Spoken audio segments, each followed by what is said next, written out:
Bonjour. Alors, comme vous le savez, au Québec, l'industrie de l'acier et de l'aluminium est très importante. C'est 35 de la production métallurgique au Canada. Ça se fait au Québec. Prenons l'aluminium simplement.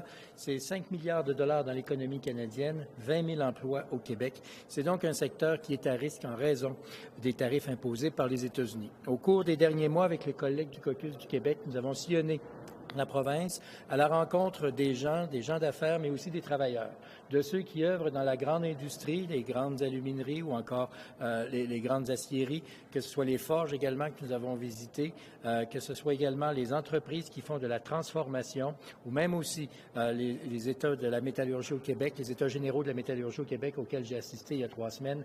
Les gens sont évidemment très soucieux de ce qui se passe.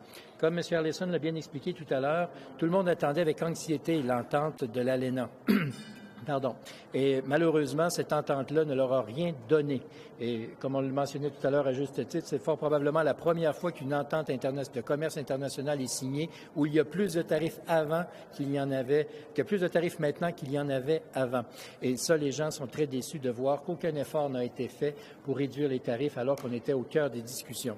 Essentiellement, ce que les gens demandaient, c'est oui, de l'ouverture face aux nouveaux marchés, oui, une meilleure intégration des différents joueurs et également, essentiellement, que l'aide gouvernementale promise vienne à point nommé. Or, cette semaine, le directeur parlementaire du budget, dans un rapport assez saisissant, a mis en lumière le fait qu'il n'y a toujours pas d'efforts qui ont été consentis par le gouvernement pour aider l'industrie.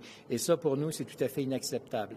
Lorsque le gouvernement avait annoncé l'implantation des tarifs en contre-mesure, ils avaient dit « Nous allons tout faire pour permettre à l'industrie d'avoir accès à des sommes nécessaires que nous allons puiser à même la tarification ».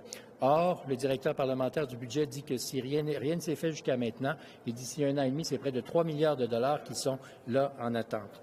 Donc, ce que nous demandons au gouvernement et ce que nous allons faire, si par malheur le gouvernement n'agit pas d'ici là, lorsque nous serons au gouvernement avec le premier ministre Andrew Scheer, nous demandons que l'on puisse avoir une réponse rapide, en 30 jours à peine, lorsque des gens font des demandes, lorsque l'entreprise fait des demandes. Nous avons également que les entreprises aient accès à des prêts d'urgence, tels que le prévoient d'ailleurs les règlements actuels, et aussi de clarifier les échanges qui ont cours entre notre frontière. Lorsqu'un produit est fabriqué au Canada, va aux États-Unis, revient au Canada, va aux États-Unis, tout le monde en perd son latin lorsqu'il vient le temps de régler cette situation-là.